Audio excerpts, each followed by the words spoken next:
Hey friends, it's Mandee. If you're looking for a gift that really stands out this year, for dads or grads, I have the perfect idea. How about a massage or facial from Hand and Stone Massage and Facial Spa in Tyler? You know I've had the chance to experience their services myself, and they are truly next level. Whether it's helping a hardworking dad relax or giving a recent grad a little well-deserved self-care, Hand and Stone makes it easy to give them a gift they will truly appreciate. You know I like to customize my massages with the Himalayan salt stones. So many different add-ons that you can try. They've got those customizable massages, professional facials that you can customize specific for your skin as well, and gift cards to fit any budget. So you can treat them to something that's both thoughtful and personal. You can visit handandstonetyler.com to learn more or stop by in person in the Cumberland Shopping Center in Tyler. Welcome to the Celebrating Women podcast, hosted by Mandee Montana, a podcast that celebrates women, their stories, their struggles, and ability to overcome. Conversations that celebrate their gifts, their talents, and courage. It's the Celebrating Women podcast, presented by Hand and Stone Massage and Facial Spa in Tyler, Texas. With over 20 massage therapists and 6 estheticians, certified and trained in multiple protocols, you can get an affordable massage or facial located right here in the East Texas area. Book your appointment today. Stop by the spa in the Cumberland Shopping Center in Tyler or online at handandstonetyler.com. Welcome back to the Celebrating Women podcast. I'm Mandee Montana, and today I'm going to share some insights that I've taken from a book that I am rereading. And this will probably be a shorter episode, but gosh, I just felt like I had to share. I have been revisiting the book, The Universe Has Your Back by Gabrielle Bernstein. The tagline is Transform Your Fear into Faith. And oh my gosh, it has been resonating so much for me this go round. She released this book about 10 years ago. She's been celebrating the 10th anniversary edition re-release on Instagram and social media. And that's kind of like what sort of pointed me back to this book. There's so many good things about it. And one of the things that really resonated with me my first go round about 10 years ago when I read it, maybe 8, it's probably about 8 years ago, it was released 10. Whenever I read it was signs. Gabby says to ask for signs and they will appear to you and that these can help direct your path, right? And that really resonated with me. It's something that I've kind of taken with me along the way. Throughout the last 8 years, I have found myself revisiting this book occasionally, but I wanted to dig in deeper this time because I don't know. I just really felt called to dig back into it. And so even in her introduction, when she talks about like why she was writing this book, she said that she had been dealing with some old pains and that some of these words just fell onto the page. This is a quote from the book. This is your resistance to love and freedom. The lingering darkness within you is resisting happiness. Have you ever felt that way? I know I have. There've just been a lot of changes in my life, some transitions, some just difficult patterns that have surfaced. And I have had, some recent struggles. And so this book has really helped me have some tools and redirecting me to get me back onto a path of positive thinking, to seeing things through a loving perspective instead of a fearful one. That is a huge piece of this book. And it's really where she kind of begins things. One of the things that I love about this book too is she says the universe has your back, but for her in this book, like that word, the universe, is interchangeable for whatever spirituality calls to you, right? Whatever faith you feel called to. It could mean God for you. God has your back, right? It could mean spirit.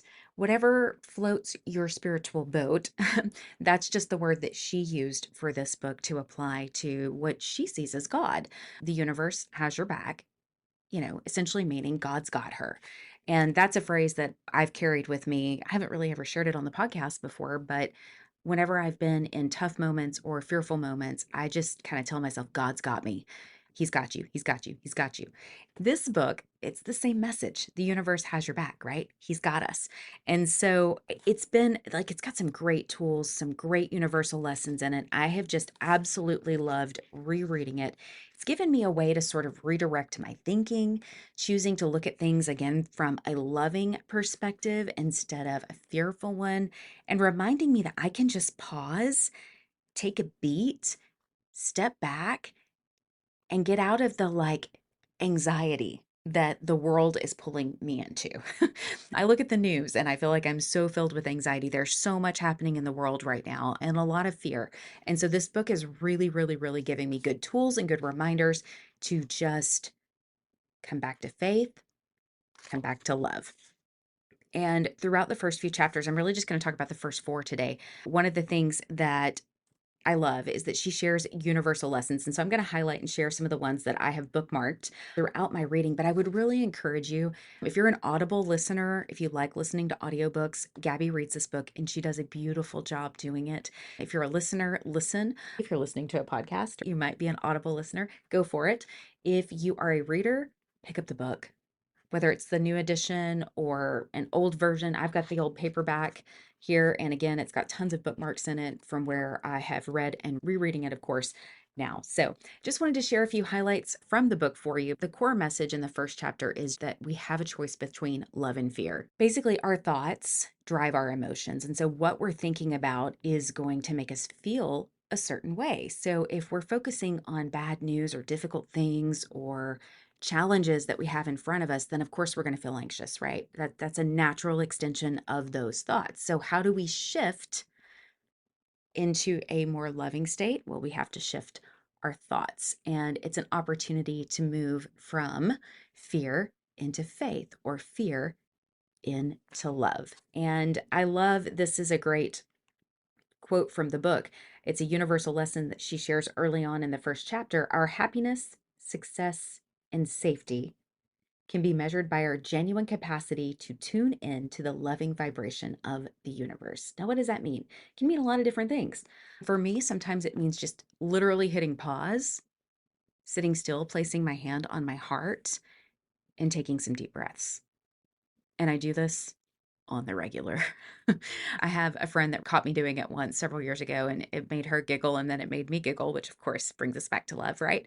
She was like, "Are you taking deep breaths right now?" And I was like, "Yes." And she was like, "It's like, well, sometimes my brain just gets ahead of me and I'm thinking about what all I have to do, my heavy to-do list, or worried about something, and stopping and just taking deep breaths helps me clear that thought."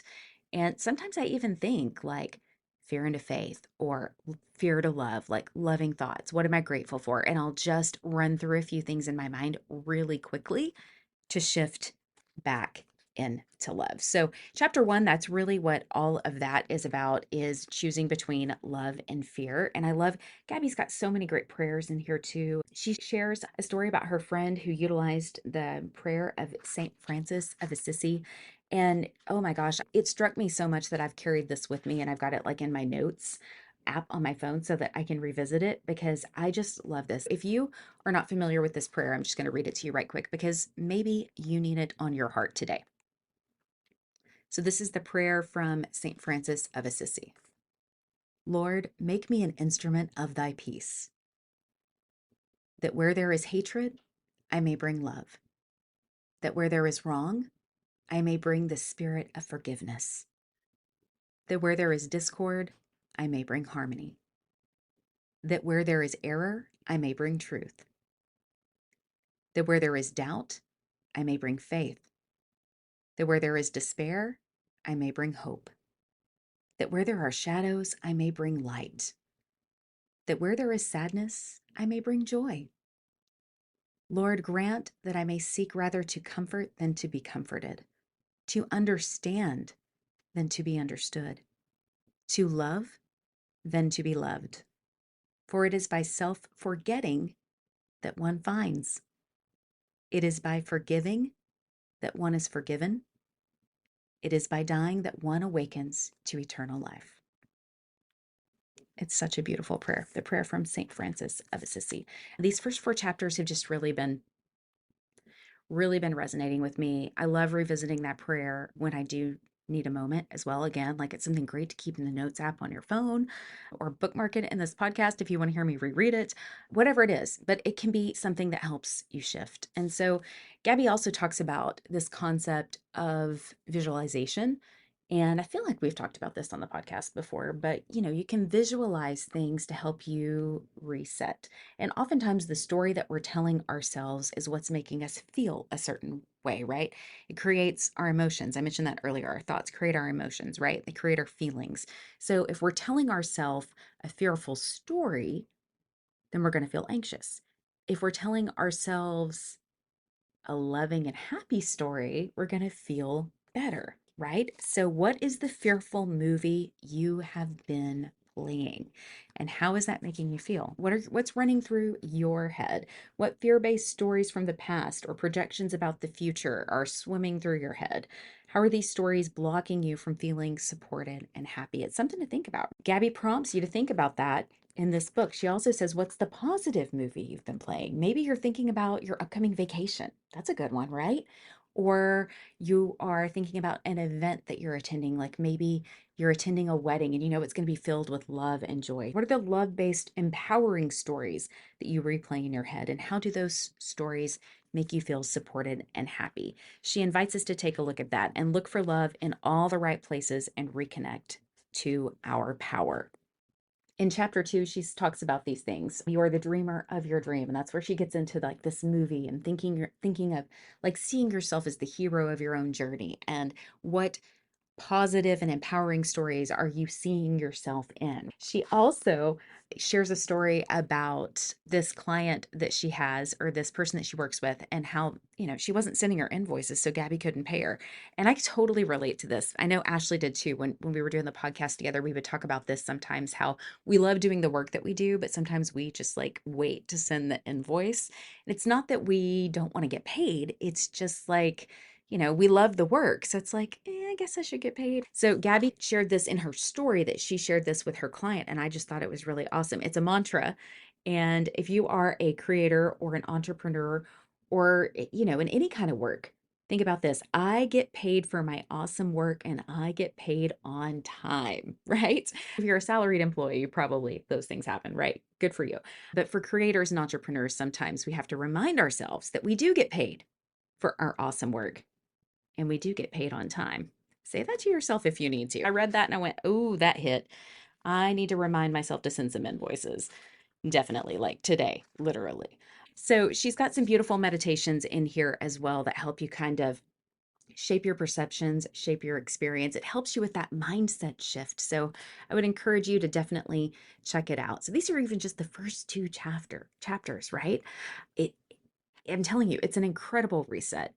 And I have journaled down so many notes, and I forgot to bring my journal with me with my notes. I just grabbed the book so that I could share with you the different universal lessons that I had bookmarked in it. But it is truly transforming fear into faith. It's what it is, and it's helping me. Another universal lesson that she shares in chapter 2 that I love. The visions you see in stillness offer you great guidance and reassurance that you are being supported. So, see yourself in those empowering stories. What does your perfect day look like? Or if you are going to meet with a client, what would the perfect interaction with that client be like? Let's just say you're a photographer and you're going to be photographing a newborn. What would the most amazing newborn session feel like?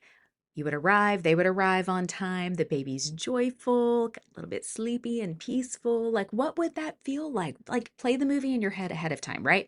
I love this. This is such good guidance, and it helps us keep our mindsets in positive imagery and helps keep our emotions drifting back to love, right? I love this. So much of this for me, too, is about surrendering, right? Surrendering and letting go and just knowing that God's got me, or the universe has my back, right?